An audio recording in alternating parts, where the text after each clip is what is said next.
de Samaria, profeta que está em Samaria. Ele o restauraria da sua lepra. Versículo 4.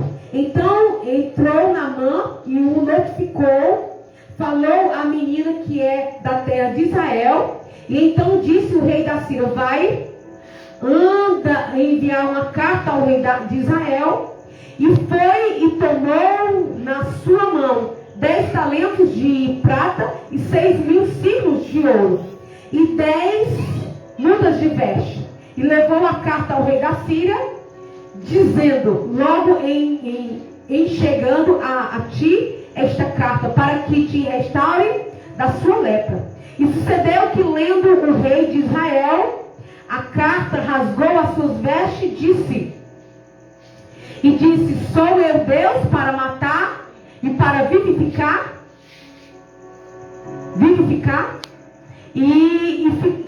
e para que este vier a mim, para que eu restaure ao homem da sua lepra. Glória a Deus. O homem da sua lepra. Pelo que deveras notai, peço-vos que suceda, porém, que eu ouvindo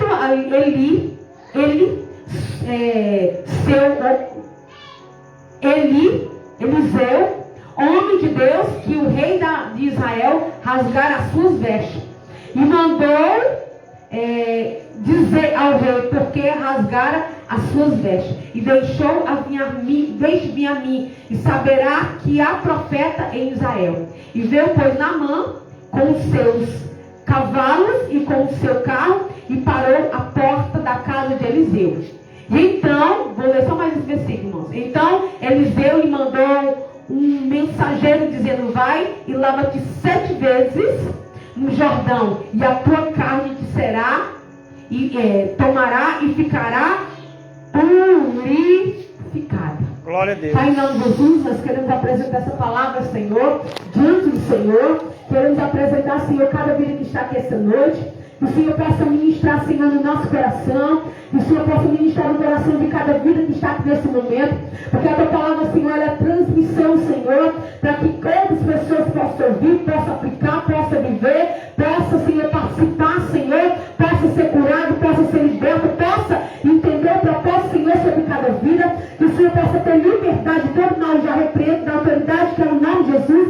E que o único que possa ter liberdade, Senhor, no meio de nós, seja o Pai, o Filho e o Espírito Santo do Senhor.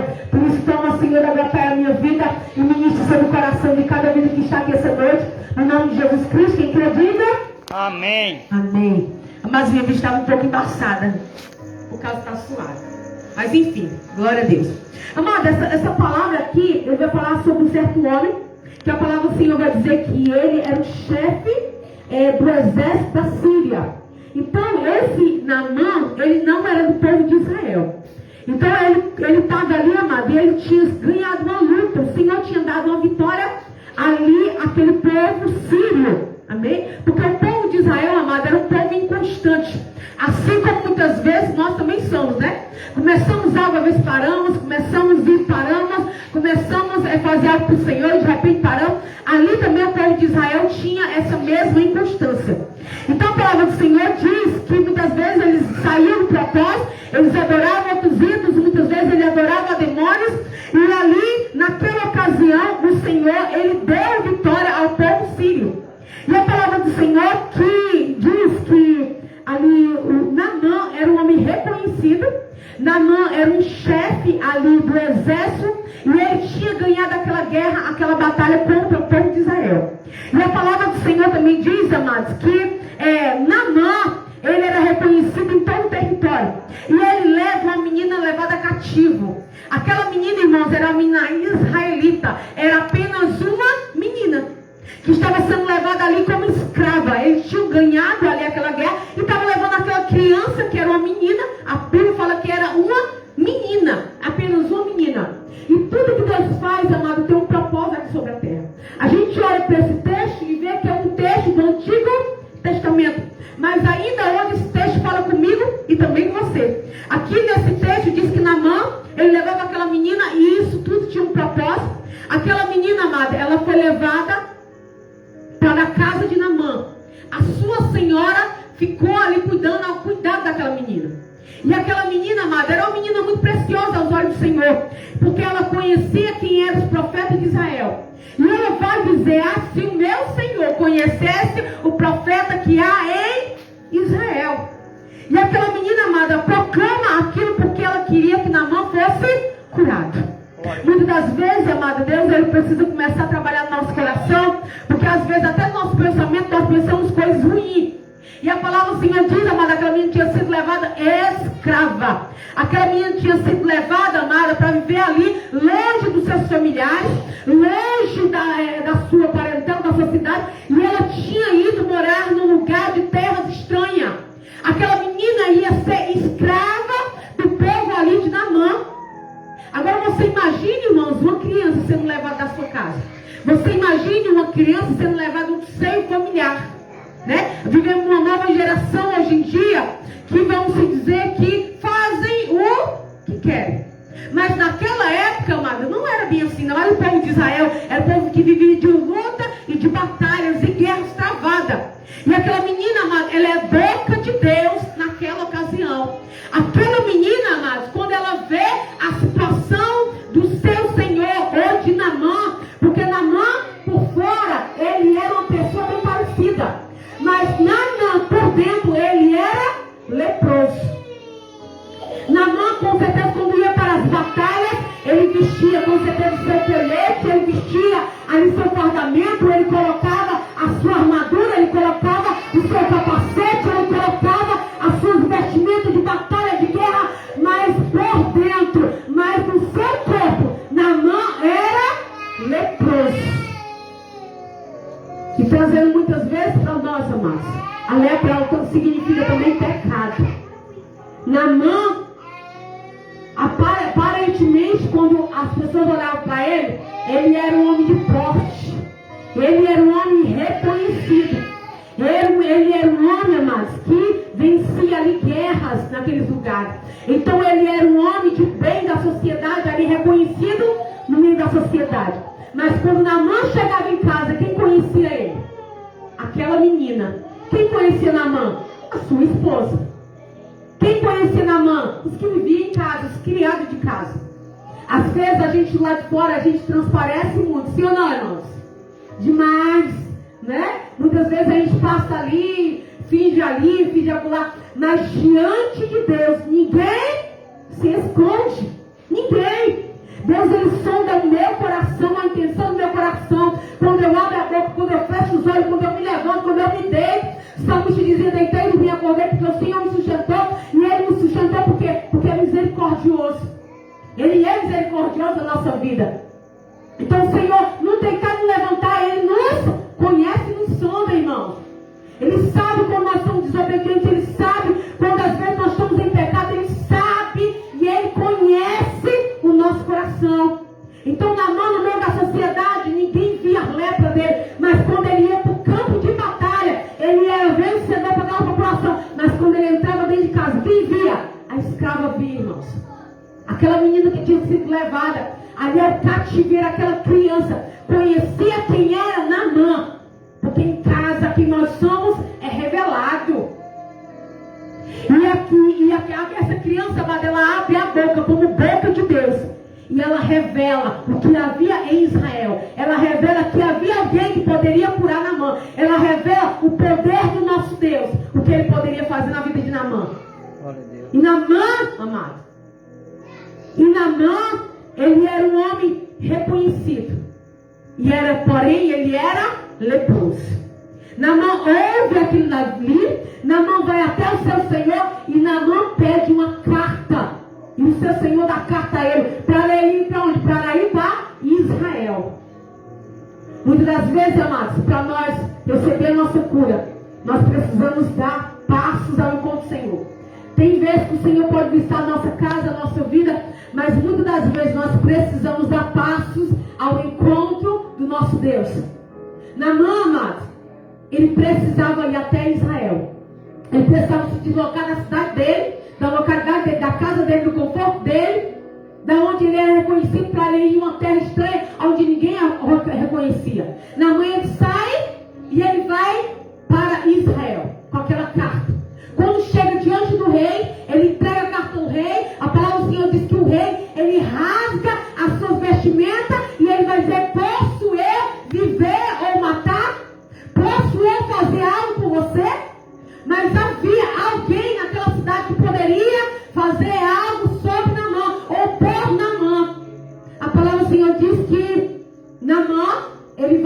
o profeta Eliseu.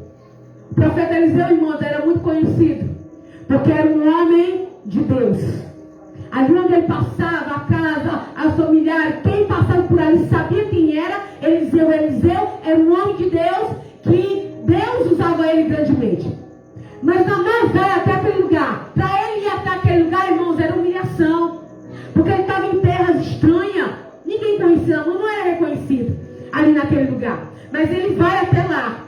E quando ele chega lá, até a casa do profeta, ele espera que o profeta saia até lá, que o profeta reconheça ele, que o profeta libere uma palavra sobre ele, que o profeta coloque a mão sobre ele e que o profeta receba aquilo que ele tinha levado, que era ouro, que era prata, que era vestimenta, roupa, aquelas roupas de linho fino, agora, que era caro. Mas Deus, ele conhece o coração do ser humano. E Eliseu também era um profeta que eu também conhecia, através do nosso Deus. E quando ele chega ali, amados, Eliseu nem sair não sai. Eliseu fica dentro de casa e diz: olha, Geazi, vai lá, recebe ele lá e diga a ele que ele vai lá para o rio e ele ali mergulha 7 vezes. Aleluia. Amado, quando ele sai dali, Naamã, ele sai frustrado, ele sai desanimado, sai abatido, porque ele sai dizendo, ele sai indignado, porque ele está dizendo: olha, fui até lá, saí da minha casa, um homem reconhecido como eu sou, um homem famoso como eu sou, que entra em guerra, que vence guerra, um homem com nome, vamos dizer, um nome ali reconhecido. Aí eu saio da minha casa, eu vou até a casa do profeta, saio da minha cidade, e ele nem me recebe. Porque ele se achava uma pessoa importante. Amado, quando Deus, ele olha para o irmão, ele olha para a irmã, ele olha para mim, Deus, ele vê todos nós no mesmo patamar. Não tem um mais bonitinho, um melhorzinho. Agora tem uns que se entregam mais do que outros, né? Tem com tudo que ele traz. E ali, amado, ele está questionando, e ele não queria ir para poder nos orientar, para ter uma segunda palavra, para nos dar uma direção. E ali aquele rapaz começa a falar: mas o Senhor, por que você não vai? Mas não é só mergulhar, não é só ir, Senhor. E Naamã, amado, vai. Naamã vai até ali o rio. Naamã entra até o rio, mesmo achando que era um lugar impróprio para ele estar. Naamã vai, ele mergulha. E a palavra do Senhor diz que ele mergulha 7 vezes. Mergulha uma vez. Isso para nós, amados, é até uma meditação para nós de imaginar: Senhor, qual é a área que o Senhor quer que eu me humilhe? Muitas das vezes, amada, é como alguém precisa pedir perdão. Muitas das vezes, amada, às vezes a gente acha melhor em alguma área. Muitas das vezes, amada, é uma soberba que nós temos em alguma área da nossa vida. Pode variar. Então, Naamã, ele começa a mergulhar. Mergulha 1, mergulha 2, mergulha 3, mergulha 4, mergulha 5, mergulha 6. E 6 significa o homem. Mas quando ele mergulha 7 vezes, quando ele sai daquele lugar, ele sai curado. Ele sai sarado. Porque o impossível quem faz ainda é Deus. Quantas das vezes, amada, às vezes a gente caminha ou começa a fazer do nosso jeito. Ou se Naamã tivesse voltado, desobedecendo a ordenança do profeta, ele não teria sido curado. Mas ele resolve ouvir e se humilhar. E ali ele vai mergulhando, mergulhando, mergulhando, mergulhando, até chegar nas 7 vezes. Quando chega nas 7 vezes, ele se levanta e a lepra tinha ido embora. A lepra, naquela época, não tinha cura. Quem tinha lepra era tirado do meio da sua sociedade. Com certeza, se Naamã não tivesse sido curado, ele perderia o seu cargo, ele perderia o seu fardamento, o seu poder, a sua autoridade, porque ele ia ser tirado do meio familiar ou do seu familiar. Mas ele foi até ali, amados, com o intuito de quê? De se humilhar. Aleluia. Às vezes, muitas das vezes, amado, a nossa doença, ela não é nem na carne. Muitas das vezes a nossa enfermidade ela é na alma. Não quero me render, não quero me dobrar, não quero me humilhar, não quero abaixar minha cabeça. E muitas das vezes é Deus quem faz em nós. A palavra do Senhor diz que operando Ele, ninguém impedirá. E muitas vezes nós precisamos estar nesse lugar. Sabe por quê, irmãos? Porque sempre vai existir pessoas maiores do que nós. Sempre vai existir autoridade maior do que a nossa. Nós somos líderes, mas nós também somos liderados, né? Então, o Senhor primeiramente vem Deus. Depois ele vem a nossa autoridade como pai e mãe. Pai e mãe é autoridade. Se a gente passar por cima, amado, a gente está em pecado, em desobediência, em rebelião. Depois vem quem? Nossos pastores. No caso também vem o nosso marido, né? Que para quem é casado, né? Então nós vemos debaixo de pessoas, um acima de outros. E a gente tem que entender que vai chegar uma hora, se a gente não quiser nos humilhar aqui, uma hora ou outra vamos se humilhar ali. Amém? Tem pessoas que elas sempre gostam de falar, mas a gente fica parecido com quem nós adoramos. Fugiu a palavra agora. Mas a gente fica parecido com quem nós adoramos. Se nós adoramos o dinheiro, nós ficamos parecidos com quem, irmãos? Com dinheiro. Ficamos avarentos. Amém? Quando nós adoramos o Senhor, nós estamos parecidos com quem? Com o Senhor. Se nós começamos a adorar o inimigo, nós estamos parecidos com o quê? Com o inimigo. E aqui, na mão da pior forma, mas dependentemente, amado, do que aonde ele foi, como foi ele orientado para ele fazer, mas o mais importante, ele fez. Não por ele mesmo, ele não queria. Irmãos, ele não queria ir naquele lugar. Ele não queria se submeter. Ele não queria se humilhar. Ele não queria ter lá. Quando ele vai, ele se frustra. Meu Deus, podia nem ter vindo. Talvez no coração da mãe, talvez foi isso. Poderia nem ter ido. Mas era necessário. Diga comigo, era necessário. Era necessário. Naamã ir se humilhar. Naamã ir se lavar. Exatamente naquele rio. E coisa maravilhosa, amado, vamos fechar aqui. É quando nós estamos aos pés de Jesus. Quando nós estamos nos humilhando. Porque às vezes nós achamos que somos tanta coisa, irmão, não somos nada. Somos pó e cinza. E nós somos uma doença. Nós podemos achar que somos uma doença, já não somos mais nada. E muitas vezes precisamos ficar na mão de outras pessoas que vai cuidar de nós no mínimo detalhe. Então nós precisamos entender que o lugar que nós temos que estar é o lugar de humilhação. Seja humilde. Seja, falou de você, humilhou. Está na mão de quem, irmãos? Está na mão de Deus. Amém? Está na mão de Deus, deixa lá. Falou. Amém. Quem cuida de nós é o Senhor. Amém? Quem nos leva a esse lugar muitas vezes é o Senhor. E quando nós nos humilhamos, o Senhor nos exalta. Amém? E que nós devemos receber essa palavra, amado. E entender que é nesse lugar de humilhação que o Senhor nos quer. E nós temos que ficar nesse lugar, porque é o lugar que Ele nos chamou para estar. Amém? No lugar de humilhação. Para que esse orgulho, que é um demônio, é um espírito, ele bata em retirada no nome de Jesus. Eu agradeço a oportunidade em nome de Jesus. As palmas louvam e engrandecem o santo nome do Senhor. E aqui nós agradecemos em nome de Jesus e durante esse